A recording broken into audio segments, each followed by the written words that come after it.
What's going on, guys? We're back here with another video. So as you can see, we're back on the lift. I got the oil pan spacer installed. Not too bad. All RTV'd up. So now that that's done, we need to move forward with this. It's probably going to be hard for you to see, but we got the turb ski right up there. And we have the pipe right here. So you already know it comes down around, goes around the trans, comes through, comes to a Y right here. And then now we're at the point where you need to come around the motor mount and go upwards. I ran out of V-bands, so to get this pipe in and out, once it's all done, I'm probably gonna have to take the motor mount off. It's gonna be a pain in the ass, but you can't win them all. I also just noticed that the spacer actually comes with a hole, so you don't even have to run a T with the oil pressure sensor. So that's a plus. I also bought some of this heat wrap because, especially for this, I had to wrap the alternator wire because the way it routes is right across here and up. So obviously that wasn't going to work for either the down pipe or the dump tube. So just had to move that over. Probably going to use it for the fuel line as well, and maybe a couple other things depending on where everything, all the pipes lay out. It's kind of like the material for exhaust wrap. Pretty cheap on Amazon compared to the other shit, so fuck it. So I know I said I was going to go around the motor mount, but trying to fit the pipes in and out with getting it in and out of the car easy as possible, that shit was not going to work. So I took the pipe off, literally just rotated it. Instead of coming around the motor mount, it's now going the opposite way. So you can see the Y down there. It's going to come directly up right to the back of the turb ski. And since I am going to have to pass inspection when I first get this done, it's going to have a full exhaust out to the back with a muffler, sadly. Okay, we made a little bit of progress. Pretty much have to really do a hard 90, kind of like a S, to get it to go down to that pipe. So it's a little difficult, a lot of pie cuts, and obviously clearing the power steering hose is going to be pretty tight as well. Getting a little somewhere now. Kind of have a little mobility with turning it. It's just really tight with that line. Probably gonna bend it in just to kind of turn it more this way. Oh look, my fucking light's dying. But the only thing really left now is just to connect that one to that one, and then we're golden. Okay, we're getting somewhere. I had to use a zip tie to fucking hold it up so I could tack it. I couldn't get my hand in there with the welder, but it's very tight. You can see there's like a fucking finger's distance between the turbo. Look, my light just died too. Pretty much just need to put a pie cut in probably down there, and then yeah, that'll be the mock-up. Definitely gonna have to move that power steering line over or in more. Shit is super tight. This is gonna be TIG welded as well, so, but I mean, I just used the MIG welder to tack it up, so at least the pipes will be held. But we're like right there, man. What up? We back, another day at it. So I was pretty much just in the middle of messing with how I'm gonna route the fuel return. I figured I'd pull the camera out. So if you're not too familiar with how a fuel return setup works, at least for one that doesn't come with it, like the 350Zs, basically it comes from the factory feed line, then gets teed in between that and the regulator, which is going to be right here, and then that goes from that line's going to route back down and go to the fuel pump. So originally I had the T up here, basically that piece that I'm now rerouting it to the back because it was just too much. I feel like it just looks cleaner with just one line. It's just going to be hard because the factory feed line like literally runs right by the header. So I'm gonna probably have to either bend it or modify it some sort of way to come up closer to the firewall and then route right through here, because the T is gonna be back here. I don't know if you'll be able to really see. It's gonna be sitting under the harness, basically have the feed, which goes to here, and then with the T it goes to the regulator and then back to the pump. But man, this shit has came a long way within the past 3 months. I'm hoping to have it outside at least by like next month, maybe March. Definitely by late March, April, I want to have it tuned and at least fully running and driving. Interior is a complete disaster as well, but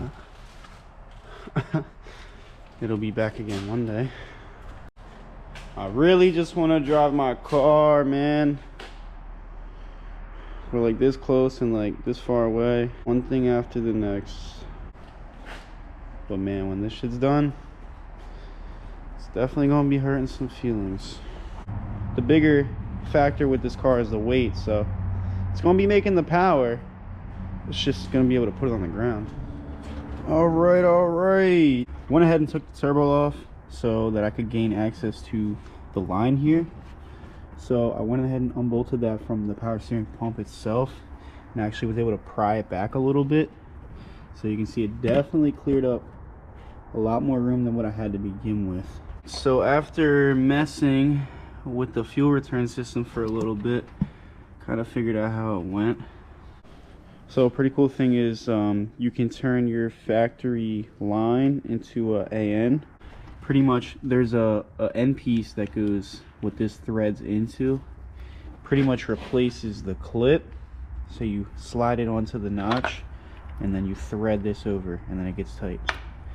So pretty quick, easy way to turn it into an AN instead of having to, you know, use hose clamps or cut and modify it. So it's pretty much what I have right now. Comes off the factory line right here, goes to the T right there, and that T's to the regulator, which is going to be sitting right there, and then comes to the fuel line. I don't know why the hell that's the way it works. I mean, it seems weird because it's feeding the fuel that it's returning, but I'm pretty sure the main reason is just to keep a stable fuel pressure so you can turn the power up. And this is all just sitting around, so I'm probably going to add the clip that was on there, the little factory clip, to hold it against, and then I'll probably push it up against the firewall and then just put like a self tapper in there. And the starter wire like also runs across the front, so I kind of just flip this thing around and then just routed it along the back, just for it to be a cleaner look and then get more shit out of the way, because it's just everything is so tight in this area on either side. Honestly, I guess that's why everyone does a mid-mount. Had Mr. Big D here feed the line through for the return setup, and then that runs down underneath the tank, and then we gotta run it to the front. What are you about to do, video? So I was able to tuck it behind the plastic where the factory fuel line goes so it won't rub, and then I'll probably just run this all the way around and then figure out the top area. Ain't that right, big homie Buzzo? That's right. So I know I said I was gonna go along the factory fuel line, but since it was gonna be really close up to where the downpipe is gonna be, I'm just gonna route it right under here. Probably have this tied up right through the trans tunnel, and it'll go up. So it'll have a lot more clearance between the manifold, and it won't even be near the downpipe, so it'll definitely clear a lot better. So the only thing left is just put a pie cut in there, tack it, then we can take this whole pipe off, completely weld that up, completely weld this up, and then the hot side of the manifold will be done. If you look, it actually sits lower than the front subframe, so it's got some pretty good clearance doing it this way instead of right under the trans tunnel, how most either mid-mount or some of the top mount kits are like that. So this definitely helps with clearance. All right, now we got some progress. Got the pie cut down there, now it's one piece. Take the turbo off. Mr. Man here is he's gonna weld it, and then yeah, a little bit closer.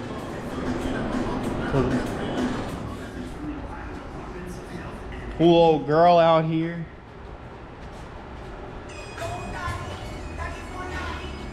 Can't really see it out here yet. Look at that, man. Easy. Look at that. Easy installation. Everyone be bitching about top mount kits.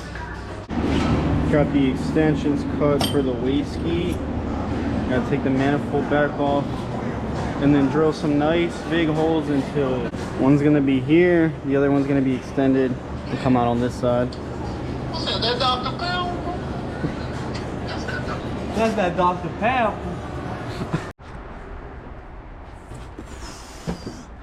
What's up over here, man? Come on, man. Let's hear it. Start it up.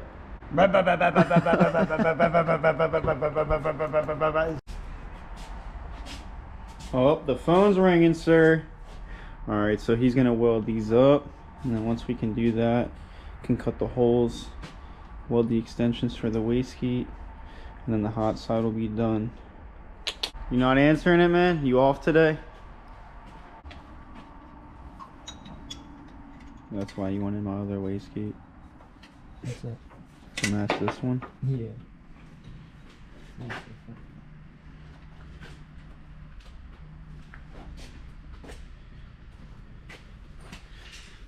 Damn. Put the car seat in the back, right? I know. I was thinking about buying back seat.